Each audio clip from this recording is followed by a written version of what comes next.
Life in 60,000 BC, hunting without modern weapons, how Neanderthals faced dangerous hippopotamuses. The river explodes. That is the only word for it. 4,500 pounds of muscle and rage detonating from the shallows faster than anything that size has any right to move, and the man standing on the bank has maybe 2 seconds to decide whether he lives or whether the mud swallows him whole. His name is lost. Everything about him is lost. But the spear in his hand, a carefully hafted Levallois point bound to a shaft of wild olive wood with birch tar and twisted sinew, that is not lost. We found it, or something close enough to it, in the sediment, and that object tells me something no textbook bothered to notice for a long time. It tells me he was not stupid. It tells me he had a plan.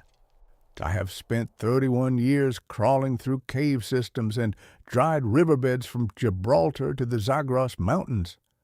I have held Neanderthal hand bones that still show the calluses of habitual work, still preserve in their asymmetry the torque of a right-handed grip. I am not a romantic. I do not project feelings onto calcium phosphate. But I will tell you this without apology. The story we keep telling ourselves about these people is wrong. And the cost of that wrongness is something very close to a civilizational lie. 60,000 years ago, the landscape of what we now call Southern Europe and the Levant was nothing like the Mediterranean basin you might picture. It was wetter, heavier. Hippopotamus amphibius, the same species that today retreats into sub-Saharan river systems, thrived in river corridors across Italy, Greece, Alba, and the coastal plains of what is now Lebanon. Their bones turn up in Neanderthal occupation layers with a regularity that should have shaken the old narrative years ago. It did not shake it. The narrative is stubborn because the narrative serves a purpose, and we will get to that. But first, the river. The group has been tracking this animal for 2 days. Not one animal, probably. Hippos in this period clustered in territorial pods along slow-moving water, and a Neanderthal hunting party knew the difference between an isolated subadult browsing on the bank and a pod-dominant bull defending his stretch of mud. They knew because they had to know. Ignorance on that question was not an inconvenience. It was a death sentence delivered at roughly 30 kilometers per hour. The fossils do not tell us everything, but the healed trauma patterns do. A female skeleton recovered from Shanidar in what is now Iraq, one of several extraordinary individuals from that cave, shows a crushing injury to the left side of the skull, a blow that would have incapacitated her, and yet she survived it for years afterward. Someone fed her. Someone kept her wound clean enough. And I use that phrase with full weight. That infection did not take her quickly. The Neanderthals who shared that cave with her understood on some functional level that a damaged member of the group was still a member of the group. Standard archaeology records this as evidence of social care. My gut says it is evidence of something a great deal more uncomfortable for those who prefer their archaic hominins simple. It is evidence of a value system. Back to the river. Back to the man with the spear. The Levallois technique, which Neanderthals refined to a degree of precision that still commands respect from lithic specialists who have spent careers trying to replicate it, was not crude. Let me be precise about this because the imprecision in popular accounts has calcified into mythology. To nap a Levallois corps correctly, you must first visualize the finished flake inside the unworked stone. You select a nodule of flint or chert, not randomly but by reading the grain structure, the cortex thickness, the internal flaws that will either cooperate or betray you. You prepare the platform with a series of peripheral removals, small controlled strikes that reshape the core's surface geometry so that a single, precisely aimed blow will detach a flake of predetermined shape, sharp edge, and usable size. You are, in other words, manufacturing a tool that does not yet exist inside a raw material that does not yet understand what it is about to become. The Neanderthal Nappa carried a three-dimensional mental blueprint in working memory while simultaneously managing the physical forces of percussion. If a cognitive psychologist tested that sequence of operations without telling her it was 60,000 years old, she would call it sophisticated procedural reasoning. The spear point that results from this process is not a random chip. It is a weapon component engineered for a specific class of task. And in the river valley of 60,000 BC, one of those tasks was hippopotamus. I want you to feel the weight of that for a moment. Not the glory version, not the diorama version with the heroic throw and the beast going down clean. The real version. The real version smells like deep river mud and old fish and the particular rancid sweetness of a hippo's territorial marking, a secretion that coats its skin and turns the water around it rust-colored. The real version means standing in water up to your thighs because the hippo you are targeting has backed into a bend where the current slows and the bottom is solid gravel, a spot where you can plant your feet. The real version means that the two other hunters in your party are positioned not behind you and not beside you, but at angles, and that positioning is not accidental. It has been communicated. How? With what words, what signals, what gestures accumulated over decades of cooperative killing? The fossils do not tell us. But the bone assemblages at sites like Bollamore Cave in Valencia, where hippo remains cluster with Neanderthal tool marks in patterns that suggest systematic butchery, not scavenging, tell us that the outcome was deliberate, organized, planned. Scavenging is the default explanation that mediocre paleoanthropology reaches for when it does not want to credit Neanderthals with active predation. The argument runs like this. Perhaps they found the carcasses after lions or hyenas had abandoned them. Perhaps they were opportunists rather than hunters. I have heard this argument from people who have never stood in European backcountry in November, who have never tried to chase a spotted hyena away from a kill, who have never considered what it means to survive Ice Age winters in a region where calories are the only currency that matters. Scavenging is a survival strategy.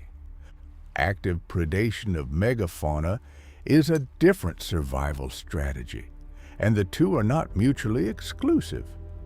But the cut mark evidence, tool marks that appear on hippo bones before carnivore gnaw marks rather than after, keeps turning up at site after site and keeps getting absorbed quietly into the literature without disturbing the comfortable story. let it disturb the comfortable story. There is a child coughing somewhere deeper in the cave. You cannot see her from the entrance where the hunters are returning, but you can hear her. That wet, rattling cough that every parent in human history has learned to dread. The damp of the rock shelter concentrates it. She has had it for 3 days. The elder, the man whose right femur was broken badly in some earlier catastrophe and healed crookedly so that he walks now with a permanent hitch in his stride, knows this sound. He has heard children with this sound before. Some of them recovered. He moves toward the back of the shelter without being asked. He carries knowledge, not in a book, not in any medium we have yet recovered. He carries it in the structure of his experience, the associations between plant materials and outcomes, the memory of what he prepared for another sick child in another winter, and whether that child lived. The Neanderthal pharmacological record is not extensive, but it exists.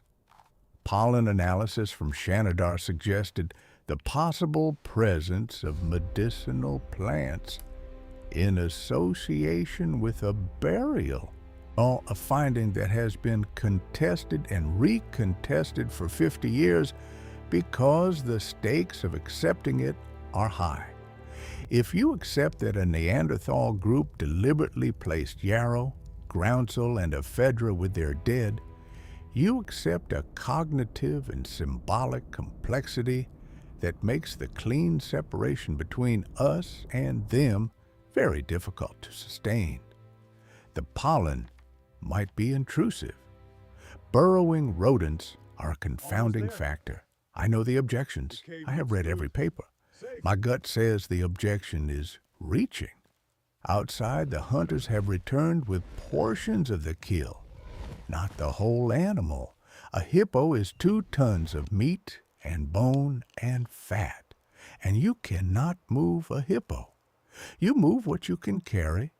The hunters have removed the tongue, the liver, sections of the hindquarter where the fat deposits are thickest. In winter, charred fat is more valuable than protein, a fact that modern sport hunters who prize lean meat would find baffling, but that any organism trying to thermoregulate in a 40,000-year-old European winter would grasp immediately. Neanderthal dietary analysis conducted on collagen isotopes from their bones confirms a diet skewed heavily toward large terrestrial and semi-aquatic herbivores. They were at the top of their food web, not scrabbling at its margins. The wooden spears from Schöningen in Germany, 300,000 years old and associated with archaic Homo heidelbergensis, rather than classic Neanderthals, but within the same evolutionary lineage, were not throwing sticks. They were thrusting spears balanced like javelins, with the center of gravity forward, engineered for close-range penetration into large prey. You do not make that weapon with a casual flick. You haft it, balance it, test it, probably break several before you get the weight distribution right. You're solving an engineering problem before you solve the hunting problem. And then you walk up to something the size of a small car, and you put the point into it, and you hold on. This is not the behavior of an organism whose cognitive lights are flickering out. This is not a species treading water until anatomically modern humans arrive to replace it with something better. This is a predator at the absolute edge of its environment's danger gradient. Succeeding. Here's where I grow genuinely angry, not performatively, actually angry, at the intellectual tradition that produced the brute. Neanderthal. The image served a purpose. In the 19th and early 20th centuries, and when European science was deeply invested in hierarchical models of humanity, having a subhuman precursor who was big-boned and low-browed and failed was useful. It justified a lot of things that needed justifying at the time. The science has moved. The image has not moved at the same speed. And so we get documentaries still releasing in this decade that show Neanderthals grunting at each other while Cro-Magnons paint and philosophize, when the actual evidence for symbolic behavior in Neanderthals, including pigment use at Cueva de los Aviones, dated to over 115,000 years ago, predates the arrival of anatomically modern humans in Europe by tens of thousands of years. They were not waiting to learn symbolism from us. They got there on their own.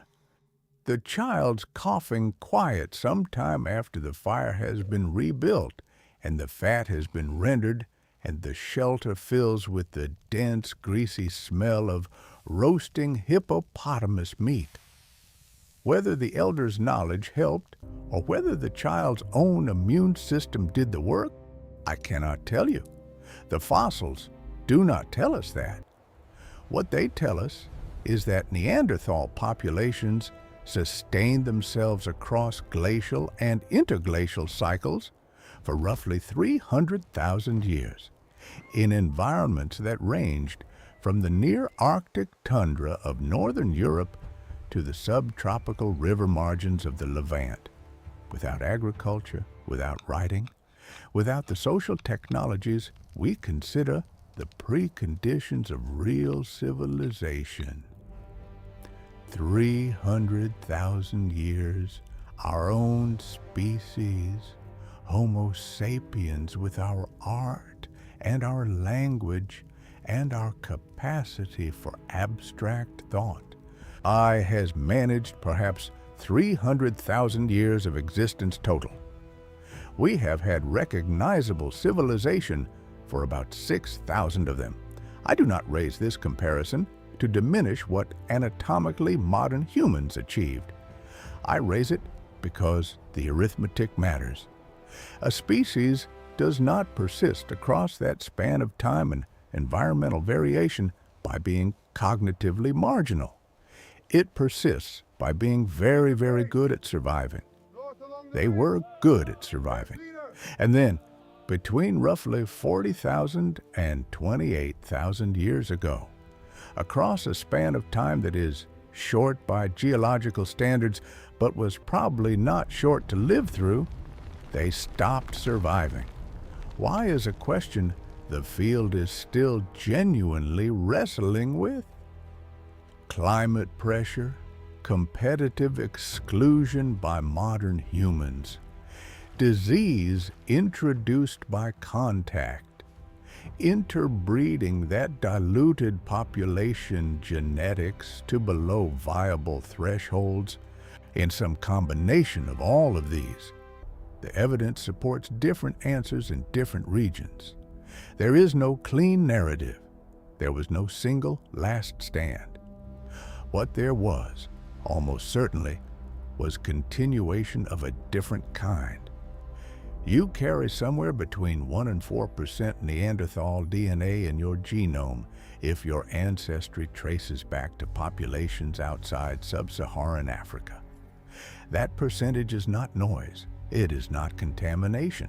It is the recorded evidence of contact, repeated contact over thousands of years, between two populations of human beings who found each other in the dark of Pleistocene Europe and the Levantine corridor, and did what human beings do when they meet each other across long enough time and close enough space. Some of that inherited sequence is functionally active in your immune system right now. And some of it shapes how your skin responds to UV light. Some of it, researchers now suspect, influences neurological characteristics we are only beginning to map. The man on the riverbank, the one with the olive wood spear, and the 2-second decision, and the killing knowledge built over a lifetime in the river valleys of a world we can barely reconstruct, is not entirely gone. He never entirely left. That is not consolation. The loss of Neanderthal cognitive diversity, whatever unique configurations of intelligence and experience they had assembled across 300,000 years of hard living, is a subtraction from the world that we should grieve rather than explain away. The river is quiet now. The hippo is dead. The hunters are walking back through the reed beds in the early dark, at carrying what they could cut away before the crocodiles arrived to argue about ownership of the carcass. The fire in the rock shelter is visible from a long way off. Someone lit that fire. Someone taught someone else how to light it. That chain of knowledge ran for hundreds of thousands of years before it broke. We are what is left of it. We should probably act like we know that.